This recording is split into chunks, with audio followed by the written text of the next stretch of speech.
지난 5일 북한이 동해상으로 탄도미사일을 발사한 지 엿새 만에 또다시 미사일을 발사해 한반도 안보 이슈가 큰 관심을 끌고 있습니다. 특히 이번 미사일은 최고 속도가 마하 10으로 포착되는 극초음속 미사일로 추정됩니다. 대선 후보들 역시 일제히 이에 대한 입장을 냈습니다.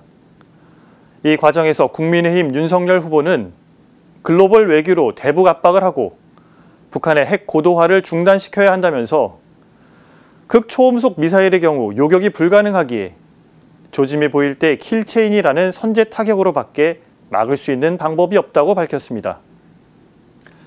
킬체인은 북한이 핵과 미사일을 발사하기 전에 우리 군이 이를 먼저 탐지해 선제 타격하는 공격형 방위 시스템으로 2023년까지 적용되는 국방 중기 계획에서는 전략 표적 타격으로 용어를 순화했습니다. 윤 후보의 입장을 보면 북한의 도발 조짐이 보인다는 가정이 붙고 외교적 압박에 방점이 찍혀 있지만 그럼에도 대선 후보로서 준 전시 상황의 작전 개념인 선제 타격이란 용어를 사용한 데 대해 논란이 일고 있습니다. 그렇지 않아도 윤 후보가 신세계 정용진 부회장의 멸공 발언에 이마트를 방문해 멸치와 콩을 구입하며 이른바 멸공 챌린지에 가세한 상황이기에 최근의 언행이 대북 강경 노선을 택한 것이 아니냐는 분석이 나오고 있습니다. 사실 대북 이슈는 역대 대선에서 항상 논란의 중심에 있었습니다.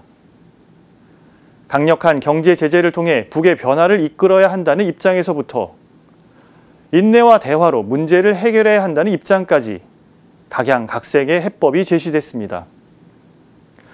그러나 다양한 해법에 앞서 전제되어야 할 것은 한반도에 더 이상 무력 충돌이 발생해서는 안 된다는 점입니다.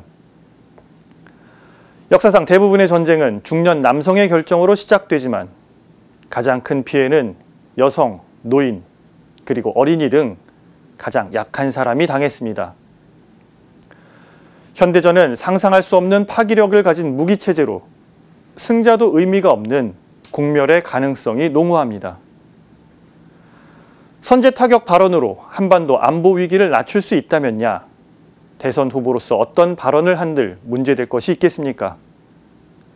그러나 이 발언이 북한을 향한 것이라기보다 오히려 내부에서 전쟁을 하나의 선택지로 생각하게 할 수 있게 만들기에 우려를 금할 수 없습니다. 그 어떤 상황에서도 한반도에서 무력 충돌이 있어서는 안 될 것입니다. 눈에는 눈을 고집한다면 모든 세상의 눈이 멀게 될 것입니다. 영국의 식민 통치에 비폭력으로 저항했던 마하트마 간디가 남긴 이 말을 새삼 떠올려 봅니다. 오늘 사제의 눈은 선제 타격 발언 논란, 전쟁은 입으로 하는 것이 아닙니다 였습니다.